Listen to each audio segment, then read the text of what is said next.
I wanted to do a comparison between two steels. The steels that I wanted to look at were 10V and S110V, and I wanted to do a comparison in edge retention. These two steels are both top shelf steels when it comes to performance in edge retention, and I thought that would make an interesting test, an interesting video. There are similarities between the steels, and there are a little bit of differences between the two steels. They're both high carbide, very high hardness. 10V is one of the main differences between them is that 10V is not stainless. It's low chromium content, 5.25% chromium. That's 2.45% carbon, 9.75% vanadium, 1.3 moly, 0.5 manganese, a few other things. S110V is 2.8% carbon, 15.25% chromium, 9% vanadium, 2.25% moly, cobalt is 2.5, but it's also got niobium in it at 3%, which is very high. It's a very high niobium content. So I've noticed some differences in sharpening the knives. Now it's fairly well known that 10V will outperform S110V. This is talking production heat treats. We're not talking about custom. You get into the world of custom heat treats, and everything can change depending upon what's done with the heat treat. So as far as production goes, 10V will outperform S110V. But lately, since the military model was released, there's been talk of it performing much higher than it had in the past. There's been talk that Spyderco is doing something different with the heat treat. So, I mean, these two steels are comparable anyway, just because of how high the performance is. But I thought with the talk of a difference in the heat treat and their performance being said to be very close now, it would be a good time to do a comparison. So I went ahead and I decided to test the two. The medium that I used was cardboard. The test was push cutting. Both knives were sharpened at 30 inclusive. Now, the K2 was sharpened from the last video that I had done. When the military came in, looking at the angle, it was somewhere between 30 and 35. When I sharpened it, I did it freehand, and in sharpening it freehand, I took the angle back. I dropped the angle back to 30 successfully. I checked the angles in an angle guide before doing the test to make sure that they were in fact both at 30 inclusive, and that's where it came out at. Both knives were sharp enough to cut a free hanging hair before the test, split a hair. The finish on the bevels was similar, even under magnification, looking at them. The geometry of the two knives, measuring with calipers, coming in about a millimeter behind the shoulder of the bevel onto the primary grind. What I saw was on the K2, and this is after multiple sharpenings and a good amount of use, the K2 was around a half a millimeter on the primary grind. So, I mean, that's, you know, this, like I said, this has been put through a lot of use. It's been carried, it's been used, it's been sharpened repeatedly.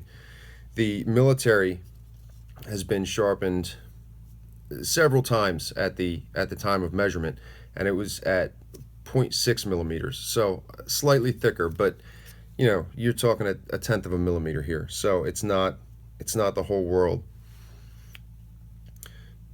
So going into the test, I was using cardboard. It was fairly heavy cardboard. I was trying to do myself a favor there because I knew that with these two steels, this could easily turn into a marathon, and I was trying to avoid that.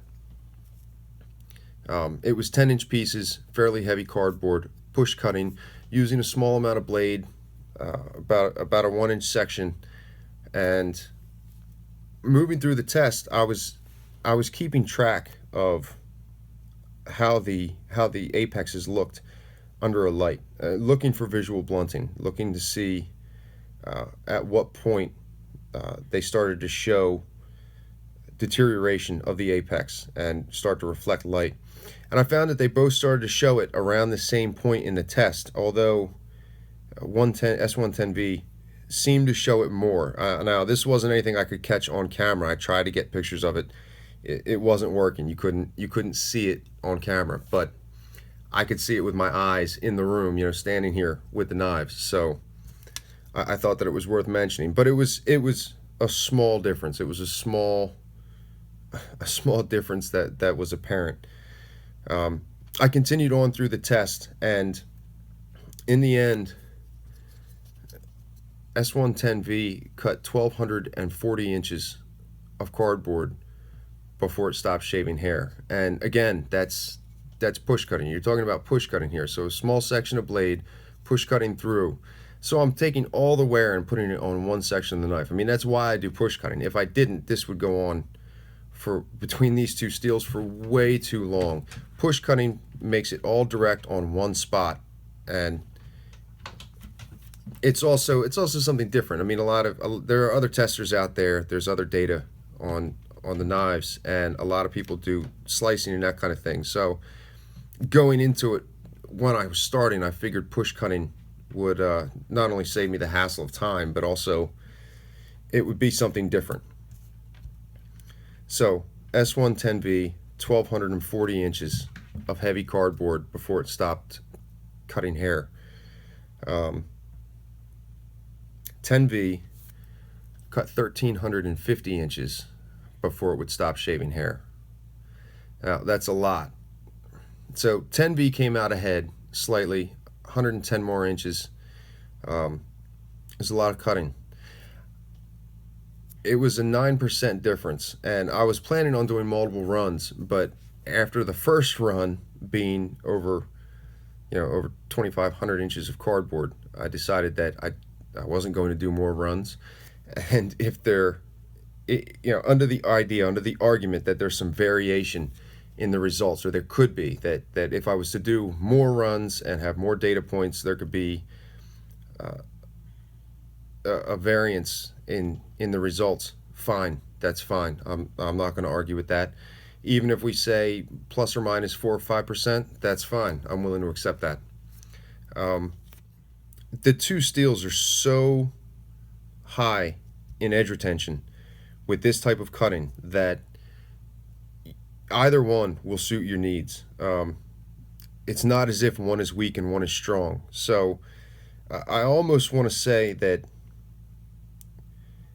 other than the fact that they're stainless, that one is stainless and one isn't, if you like the model that one is offered in more than the other, that should be a deciding factor. That's enough to be a deciding factor.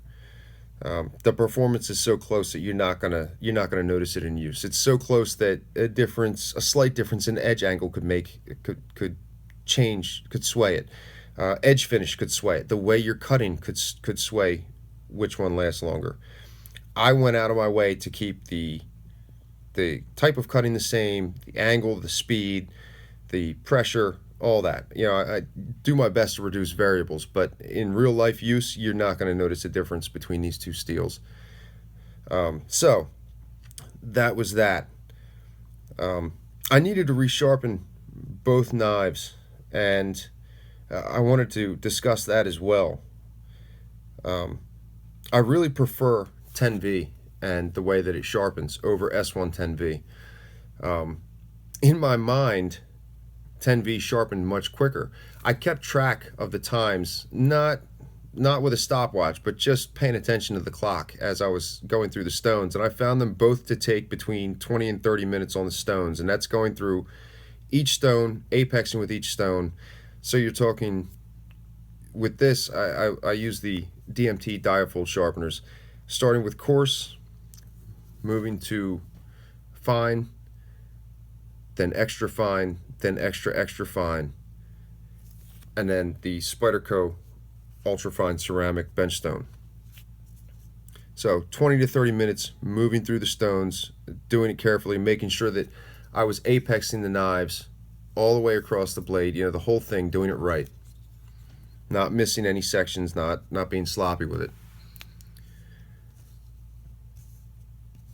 After the stones were done, I moved on to strops, and I started with a 3 to 5 micron compound on wood. I worked with that, and then I moved on to a 2.5, and then a 1.5, and I noticed that after I think at the 2.5, 10V was starting to whittle hair, which it's surprising. I mean, it's surprising that I can get it to do that. People talk about 10V being impossible to get really sharp or being really hard to sharpen, and I'm getting it at 2.5 micron. I mean, that's not that low on the strops. S110V was a different story. It was starting to catch at the hairs, but it wasn't there. It takes much more than that to get S110V to be hair whittling sharp. So after the 1.5, I moved on to a 1 micron diamond spray on leather. After that, I moved on to a 1/4 micron diamond spray on leather. After that, I moved on to a 0.05 micron diamond spray on leather, and I think it was around there that that S110V started to catch and cut hairs. It wasn't whittling them, but it was cutting them. After that, I moved on to a 0.025 micron on leather, and then a 0.005 micron on leather, and that's where both knives were finished, on the 0.005 micron. By the time all that was done, both edges were hair whittling sharp. They were exactly where I wanted them. I was satisfied with the test. Like I said, there could be some variance in the result, but I don't doubt that 10V is slightly ahead. But again, it's not so far ahead that you're going to notice it in use. They are very, very close. And if I was trying to make a decision between the two, knowing what I know, I would say that you should go with the model that you like more, as opposed to what steel outperforms, because the performance is too close with these. But it was a good test. It was interesting. 10V does sharpen better. The edge on 10V will get sticky, where S110V seems to resist that. I'm not saying that you can't do it, but it is harder to do. But both very good steels. Interesting stuff. I'm glad that Spyderco has finally come out with this military in S110V, that it's finally available. I was waiting for that. I'm looking forward to it. So it feels solid. It holds up good. So yeah, that was the test, and both top tier steels that are very impressive to use.